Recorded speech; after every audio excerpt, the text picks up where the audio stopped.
श्रोतागण, भाई और बहनों, मातृशक्ति को नमन। चैनल 24+ न्यूज़ के खास विशेष मनमोहक, एक अच्छा इंसान बनाने वाला, एक मानवतावादी विचारधारा देने वाला और संपूर्ण विश्व के अंदर शांति कैसे स्थापित हो सकती, निशस्त्रीकरण कैसे हो सकता है, उसका सुझाव देने वाला, अहिंसा की नीति का निर्धारण करने वाला, हमें अपने लाइफ स्टाइल के बारे में और हमारी जो प्रतिदिन की जो व्यक्तित्व विकास की जो चर्या है किस तरीके से अच्छी हो, इन सब बातों के बारे में बताने वाला पुनरुत्थान कार्यक्रम में आपका हार्दिक स्वागत है, अभिनंदन है, सत्कार है। पुनरुत्थान कार्यक्रम एक ऐसा कार्यक्रम है जिसमें प्रतिदिन नए नए विषयों के साथ प्रवेश करते हैं। हर विषय हमारे से जीवन से जुड़ा हुआ होता है और हर विषय के अंदर इस तरीके से उसको तैयार किया जाता है, सांगोपांग बनाया जाता है कि हर वर्ग के व्यक्ति के लिए उसमें कुछ खुराक हो, उसमें से उसको कुछ ऐसा मिले कि उसके जीवन की दिशा, उसकी जीवन को एक नई दिशा मिले। इसी क्रम में आज का एक बहुत दार्शनिक विषय है, वो हम आपके सामने लेकर प्रस्तुत हो रहे हैं।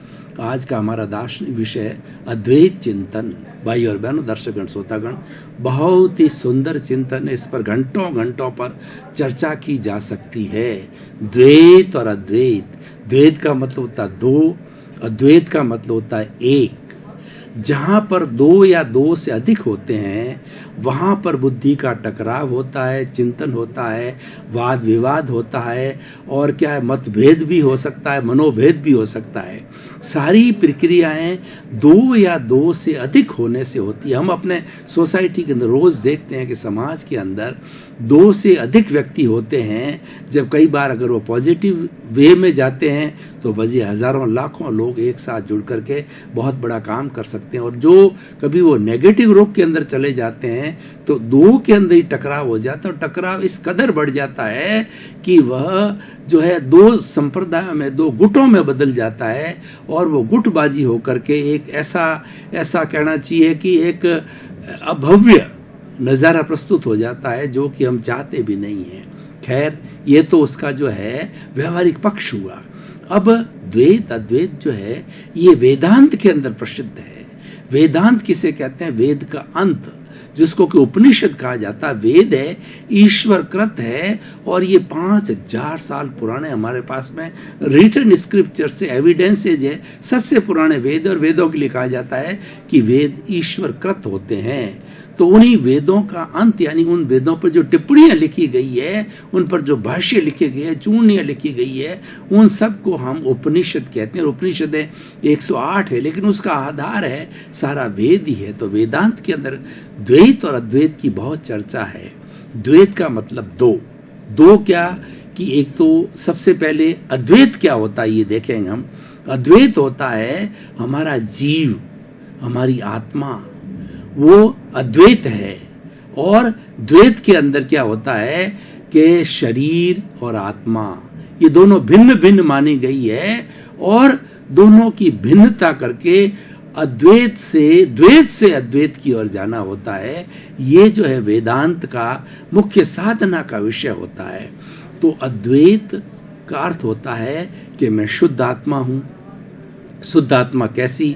अनंत ज्ञान वाला, अनंत दर्शन वाला, अनंत शक्ति वाला और अनंत सुख का भंडार, जिसको कि ब्लिस कहा जाता है।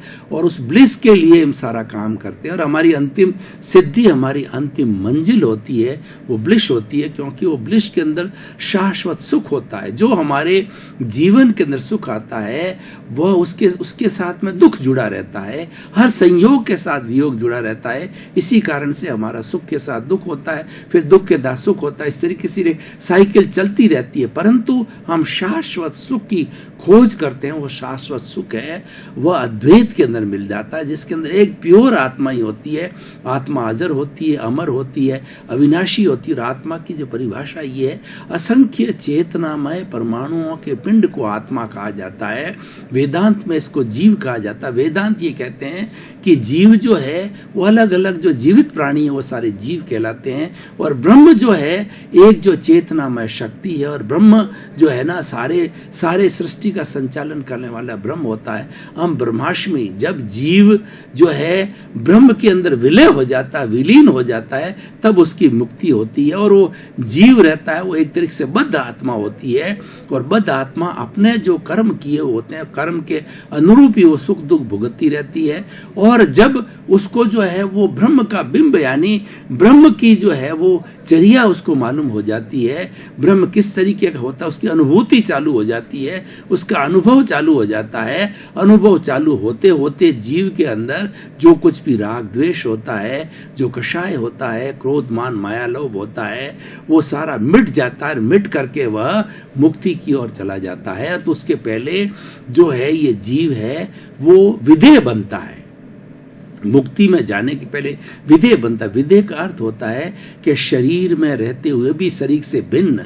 उदाहरण के लिए राजा जनक विधेय थे, वो बहुत बड़े राजा थे, उनका परिवार था, राजपाट चलाते थे और जो है वो बुरे लोगों को, अपराधी लोगों को दंडित करते थे, राक्षसों को दंडित करते थे और जो सज्जन लोग होते थे, संत लोग होते थे, उनकी प्रतिष्ठा करते थे, उनको आदर दिया करते हैं। ये उनका जो है इस तरीके से सारा कार्य करते हुए भी वो भीतर के अंदर अलग थे। जो हमारी भाषा में बात करें वो न्यारा थे। वो सोचते थे कि मैं अलग हूँ, मैं शरीर अलग हूँ। इसलिए पूरे जीवन भर उन्होंने ये भेद विज्ञान किया, ये मोक्ष विज्ञान किया, ये अक्रम विज्ञान किया। तो उसको चिंतन करते करते उनको जो है आत्मा की हर वक्त अनुभूति रहती थी। उनके अंदर जपा जप चलता था कि मैं शुद्ध आत्मा हूँ, ये शरीर तो मेरे भुगतान के लिए मिला है। जो कुछ भी मैंने पूर्व में कर्म अर्जित किए हुए हैं उन सब के भुगतान के लिए, उस कर्म फल को प्राप्त करने के लिए ये मुझे राजपाट मिला है, क्योंकि मैं ऐसा ही जो है जन्म करके आया हूँ, पूर्व जन्म के अंदर ऐसे ही कर्मों का बंधन करके आया हूँ और राजपाट का संचालन किया जा रहा है। और जब इस तरीके से वो विधेय हो जाता है और विधेय होता है, वो जीवन मुक्त होता है। लेकिन जब उसको इस तरीका करते करते ब्रह्म की जो है उसको प्राप्ति होती है, तो ऐसा जीव, ऐसा प्राणी जो है वो विधेय प्राणी जो है, जब जो मृत्यु को अवस्था को प्राप्त कर जाता है, तब वो जो जीव मुक्ति हो जाती है उसकी। पहले जीवन मुक्ति होती है, फिर जीव मुक्ति होती है। तो भाई और बहनों, दर्शकगण, श्रोतागण, अद्वैत का अर्थ होता है शुद्ध आत्मा। शुद्ध आत्मा अजर होती है, अमर होती है, अमूर्त होती है, दिखाई नहीं देती है, परंतु उसकी शक्ति अनंत होती है। और सबसे बड़ा लक्षण होता है कि वह उसके अंदर चारों तरफ जो सुख ही सुख है, अक्षय सुख का भंडार होता है। वो अव्याबाद होता है। अव्याबाद का अर्थ होता है वो आत्मा किसी को कष्ट नहीं देती है और वो टंकोत्कीर्ण होती है। इसका मतलब है कि आत्मा कभी भी किसी भी जन्म में शरीर के साथ में कई बार जन्म धारण करती है, हर बार जन्म धारण करती है, क्योंकि वो बद्ध आत्मा होती है। और वो बद्ध आत्मा धारण करने के बाद फिर भी वह आत्मा शरीर के साथ में उसका विलय नहीं होता है। दोनों की आइडेंटिटी अपनी अपनी बनी रहती है, दोनों अलग अलग रहते हैं। ये पुद्गल होता है शरीर, और जो हमारी आत्मा होती है वो चेतन होती है। ये कभी भी आपस के अंदर, जीव कभी अजीव नहीं हो सकता, अजीव कभी जीव नहीं हो सकता, दोनों का मिश्रण हो सकता है। तो इस तरीके से ये द्वैत की बात आई, अद्वैत की बात आई। अब हम द्वैत की बात करते हैं। द्वैत के अंदर हम शरीर को देखते हैं, ये शरीर का द्वैत है, और प्रकृति और पुरुष का द्वैत है, स्त्री और पुरुष का रात और दिन का द्वैत है। तो ये जो हमारा शरीर है इसके अंदर द्वैत है। हम द्वैत को सोचे तो हमारा शरीर के बाद जो हम चलते हैं तो 5 इंद्रियां होती है, 5 इंद्रियों के बाद में मन होता है, मन के बाद में चित्त होता है, चित्त के बाद में अहंकार होता है, और अहंकार के बाद हमारा सर्वशक्तिमान आत्मा होता है। बुद्धि के बाद में प्रज्ञा भी होती है, प्रज्ञा आत्मा की रिप्रेजेंटेटिव होती है। वो हमेशा बुद्धि को जो है गाइड करती रहती है। बुद्धि कहीं इधर उधर भटकती है, वो विषयों के अंदर चली जाती है, हिंसा में चली जाती है, कोई गलत कार्य में चली जाती है, कोई कुकर्म में चली जाती है, तो प्रज्ञा है उसको जागृत करती है, उसको हमेशा गाइड करती रहती है। तो ये सारा द्वैत का संसार है। द्वैत का मतलब द्वंद्व। हम जो जी रहे, हमारा जितना बाहरी जगत, ये द्वंद्व का जीवन है, ये हमारा द्वैत का जीवन है। और जो द्वैत के जीवन के अंदर हमेशा भेद होता है। जैसे कि एक पत्ता गोभी होती है, पत्ता गोभी के अंदर हम देखें, पत्ते के अंदर पत्ता, पत्ते के अंदर पत्ता, पत्ते के अंदर पत्ता, इस तरीके से वो कई पत्तों का समूह होता है। उसी तरीके से हमारे द्वैत के अंदर कई तरह के भेद होते हैं। अद्वैत के अंदर कोई भेद नहीं है। अद्वैत जो है 84 लाख जीव योनियों का, प्राणियों का जो शुद्ध आत्मा भगवान है, सब एक जैसा है। कीड़े का हो, मकोड़ा का हो, राजा का हो, महाराज का हो, महाराजा का हो, और जो गाय का हो, भैंस का हो, बिल्ली का हो, महावीर का हो, भगवान कृष्ण का हो, भगवान राम का हो, और भगवान जो है वो महावीर का हो, किसी का भी हो, सब का वो जो अद्वैत होता है सब एक जैसा। और अद्वैत बनने के लिए ही आज का विषय लिया गया है कि हम किस तरीके से अद्वैत, जो हमारी विभिन्नताएं हैं, उन विभिन्नताओं को क्रॉस करके हम किसी भी एक के अंदर कैसे विलय हो जाते हैं, एक अकेला हम कैसे बन सकते हैं। तो अब देखिए, हम द्वैत की बात करें, अद्वैत की तो कोई बात करनी, वो हमारा लक्ष्य है और उसके बारे में हमने सारा परिभाषित किया है। हमको जो है वो अद्वैत से बाहर निकलना, अद्वैत से बाहर निकलने के लिए हमें जो है वो हमारा जो अद्वैत है उसके गुणों का चिंतन करना पड़ेगा। और उसके साथ साथ में हमारा जो व्यवहार का जगत है उसमें हमें राजा जनक की तरह बन के रहना पड़ेगा कि हर वक्त हमें चिंतन करना पड़ेगा कि मैं अलग, मेरा शरीर अलग, भेद विज्ञान करना पड़ेगा। और हमें ये चिंतन करना पड़ेगा कि ये मन वचन काया रूपी जो शरीर मिला है, ये शरीर हमारे कर्मों का भुगतान करने के लिए मिला है। आप देखिए कि जब कभी भी एक किसान होता है खेत के अंदर, जब बारिश की सीजन होती है तो खेत के अंदर वो अलग अलग तरह के बीज डालता है। मतलब चाहे जो बीज जो है वो गेहूं का डाले, बाजरा का डाले, मक्का का डाले, कपास का डाले, जिसका भी बीज डालता है तो उसके बाद में उसको एनवायरनमेंट मिलता है, गर्मी मिलती है, पानी मिलता है, सारा जलवायु साथ देता है। वो तो जिस तरीके का बीज डाला जाता है उस तरीके का पौधा होकर के तैयार होता है। ठीक उसी तरीके से हमारी जो भावना है, हमारे जो भाव है, हमारा जो चिंतन है, हमारा जो विचार है, जैसा जैसा हम विचार करते हैं उस विचार के अनुरूप जो है हमारे कॉजेस डलते हैं, वो बीज डलते हैं, जिसको कर्म बीज कहा जाता है। और वो कर्म बीज ही फलीभूत होकर के जो है वो पौधे का आकार लेकर के अगले जन्म के अंदर हमको कर्म फल देते हैं। क्योंकि हर पौधा है वो फल देता है। जिस तरीके से बोया जाता, गेहूं होता है गेहूं का फल देता है, नारंगी होती है तो नारंगी का फल देता है, अनार होता है तो अनार का फल देता है। जो फल है उसी तरह से कर्म का फल होता है। कर्म का फल हम भुगतते हैं और भुगत करके, और उसके बाद के अंदर उसमें सुख दुख की जो अनुभूति होती है वो कर्म परिणाम कहलाता है। और जो हमने बीज डाले उसको कॉज कहा जाता है। तो कॉजेज इकट्ठा करने से होता है। तो हमें विधेय रहने के लिए क्या ध्यान देना है कि हमें किसी के प्रति बुरी भावना नहीं करनी है, हमें नए कॉजेज नहीं डालने हैं, हमें जो है कर्म बीज नहीं डालना है, ताकि कि हमारा अगले समय में कोई कर्म फल न मिले।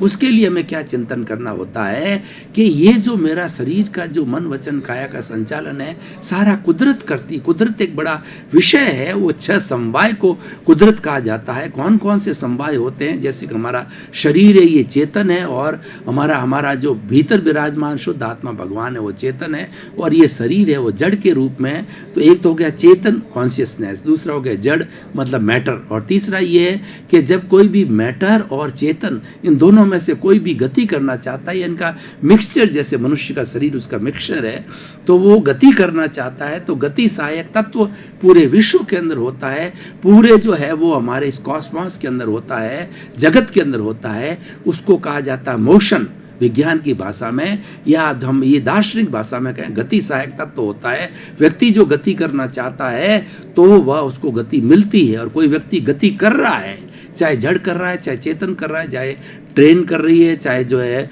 वो जो है हमारी फ्लाइट कर रही है, या मनुष्य दौड़ रहा है, वो चाहता है कि मैं रुकूं।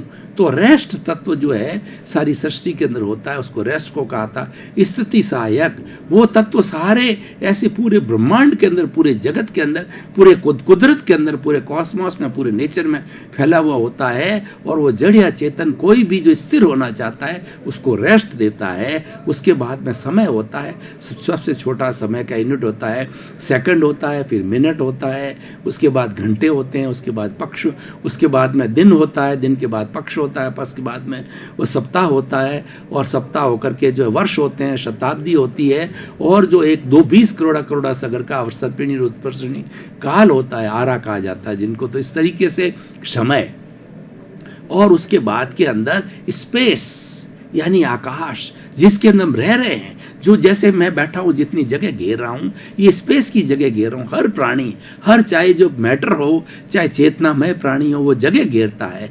वो जो जैसे कि हमारी स्टूल पड़ी है या हमारी टेबल पड़ी है, तो वो जगह घेरती है, वो जगह आकाश के अंदर घेरी जाती है। अगर आकाश नहीं हो तो एक व्यक्ति दूसरे ऊपर गिरेगा, इससे आपाधापी होगी। और वो जो मैं आपको उदाहरण देकर के बताना चाहता हूँ, कमरा है जो व्यक्तियों से फुल पैक किया हुआ है, और 10 व्यक्ति उस कमरे में आ जाए तो वो जगह नहीं है, इसका मतलब वहां स्थान नहीं है, वहां स्पेस नहीं है। तो वो आपाधापी करके एक दूसरे ऊपर पड़ेंगे, गिरेंगे, और किसी के भी चोट भी आ सकती है। इसीलिए ये सारा स्पेस हमें अवगाहना देता है, हमें जगह देता है। इस तरह से ये 6 द्रव्य मिलकर के उसको कुदरत कहते हैं, उसको सृष्टि कहा जाता है, और उसको जगत कहा जाता है। ये कुदरत जो है ये क्या करती है, एक संजोग जुटाती है। हमारे मन वचन काया का जो भी भोगावली है, जो कुछ भी हमें भुगतान, किसी की सेवा करनी है, किसी की सेवा लेनी है, कोई हमको गाली देगा, गलौज देता, कोई हमारा आदर करेगा, कोई राजनीति में जाएगा, कोई इंजीनियर बनेगा, कोई डॉक्टर बनेगा, तो जैसा जैसा उसका अच्छा बुरा भुगतान जो कि अर्जित करके आया होना होता है, उसके लिए सारे संजोग जो है, हर क्षण जो है हमारी ये कुदरत है, वो संजोग जुटाती रहती है। इसको कुदरत का कानून कहते हैं। कुदरत का काम ये कि किसी भी व्यक्ति ने जैसे जैसे कर्म अर्जित करके लाया है वो पास्ट लाइफ के अंदर, वैसे वैसे वो संजोग जुटा करके और उसको कर्म फल और कर्म परिणाम देती। इसीलिए हमारा कोई भी सृष्टि का 84 लाख जीवा योनि का कोई भी प्राणी वो कार्य कर रहा है, वह भी कर्मों के अधीन है, वह भी सृष्टि के अधीन है। उनको भी जो कुदरत जैसा जो है वो संजोग जुटाती, वो स्वयं कुछ नहीं कर सकता। व्यक्ति स्वयं एक सांस भी नहीं ले सकता है, पूर्व अर्जित जैसे करके आया उसके अनुरूप। तो ये हमें ध्यान रखना चाहिए। हम ये जीवन भर ये ध्यान रखेंगे कि सबसे पहले शाश्वत सत्य ये है कि मैं शुद्ध आत्मा हूं, जिसको कि हम अद्वैत कहते हैं, और द्वैत की ये सारी बात ये द्वैत के अंदर हमें ये ध्यान रखना है, हमें विधेय रूप में रहना है कि जो मेरे जो कर्मों का भुगतान शरीर से करना है, उसके लिए जो हमारी ये प्रकृति है ये संजोग जुटाती है, संजोग के अनुरूप ही कार्य करता, वो एक्सेप्ट करना चाहिए। क्योंकि हमारी स्वतंत्रता नहीं है। हमारी स्वतंत्रता तो क्या है कि नए कॉज न डालें, नए कर्म बीज न डालें, इसमें हमारी स्वतंत्रता है। हम अगर नए नहीं डालेंगे तो आने वाले समय के अंदर हमारे जो है पूर्व कोई कर्म बाकी नहीं रहेंगे और हम मोक्ष की अवस्था को प्राप्त कर सकते। भाई और बहनों, दर्शकगण, श्रोतागण, अब हमारी जो पुनरुत्थान की परंपरा है कि हम लास्ट के 5 मिनट जो है उस एपिसोड को जो कसौटी पर कसते हैं कि एपिसोड मनुष्य के लिए लाभकारी है कि नहीं है, और ये समाज को कुछ दे सकता नहीं, पूरे विश्व को वैश्विक स्तर पर इसमें कोई योग्यता रहता है कि ये कोई भी नया कॉन्सेप्ट, कोई अवधारणा या कोई भी सूत्र दे सकता, टिप दे सकता, तो मैं कहना चाहूंगा कि जो द्वैत और अद्वैत की परिभाषा जान करके उसका वैसे उसके अनुरूप ही जीवन जीना चालू करेगा, तो उसका ये वर्तमान का जीवन सुखी हो जाएगा, आनंदमय हो जाएगा। और जब उसको ध्यान रहेगा कि मुझे नए कॉजेस नहीं डालने हैं, और मैं शुद्ध आत्मा हूं, और मैं कैसा ज्ञाता दृष्टा शुद्ध आत्मा हूं, अनंत ज्ञान वाला हूं, अनंत दर्शन वाला हूं, अनंत शक्ति वाला हूं, अनंत सुख का धाम हूं, ये जपा जब हर वक्त जो है 24 आवर्स जो है हमारे दिमाग के अंदर, मस्तिष्क में जहाँ विचार आते हैं वो चलता रहना चाहिए। बिना बोले जपा जब बोला जाता है, उसको जब भी होता है, अजब भी होता है। हम बोल के करते हो जब कहलाता है, और हम केवल मानसिक चिंतन में रूप में देते हैं तो अजब होता है। तो ये जपा जब कहलाता है। तो हमें वो चिंतन करना चाहिए, एक वो शाश्वत सत्य है, और दूसरा शाश्वत सत्य जो हमारा द्वैत है उसको भी एक्सेप्ट करना चाहिए। ये मेरी भोगावली है, मेरा भुगतान है। व्यक्ति जब ऐसा चिंतन करने लग जाएगा तो आज की हमारी सोसाइटी के अंदर जितने जितने विषमता हैं, देखिए हिंसा हो रही है, और उसके बाद के अंदर आतंकवाद का बोलबाला है, और व्यक्ति डिसऑनेस्ट हो गया है। आज हमारे महिलाओं का शोषण किया जा रहा है, और व्यक्ति के अंदर कितनी लोभ की प्रवृत्ति हो गई है। व्यक्ति जो प्रकृति का दोहन कर रहा है, व्यक्ति लोभी हो गया है, और 5 इंद्रियों में इतना लुब्ध हो गया है कि उसको सनातन सत्य के बारे में, कुदरत का कानून को जानने के अंदर कोई भी इंटरेस्ट नहीं है। दर्शकगण, श्रोतागण, भाई और बहनों, आपका बहुत बहुत धन्यवाद। आप पुनरुत्थान कार्यक्रम देखते रहिए। चैनल 24 के पास में बराबर फीडबैक आ रहा है। पुनरुत्थान कार्यक्रम बहुत अच्छा चल रहा है। लोगों को एक नई दृष्टि मिल रही है, और जहाँ दृष्टि होती है वहाँ सृष्टि होती है। और ये हमारा पुनरुत्थान कार्यक्रम का उद्देश्य क्या है कि दशा बदल दो, दिशा बदल जाएगी, क्योंकि हम विश्वास करते हैं कि सर्वे भवन्तु सुखिनः सर्वे भवन्तु निरामया। और हमारा ये उद्देश्य है कि संसार के सभी जीवों को सुख मिले, शांति मिले, आनंद मिले और मोक्ष मिले। उसी क्रम में आपका जीवन आनंदमय हो, मंगलमय हो, सुखमय हो। आपके प्रति मंगल भावना, शुभकामना।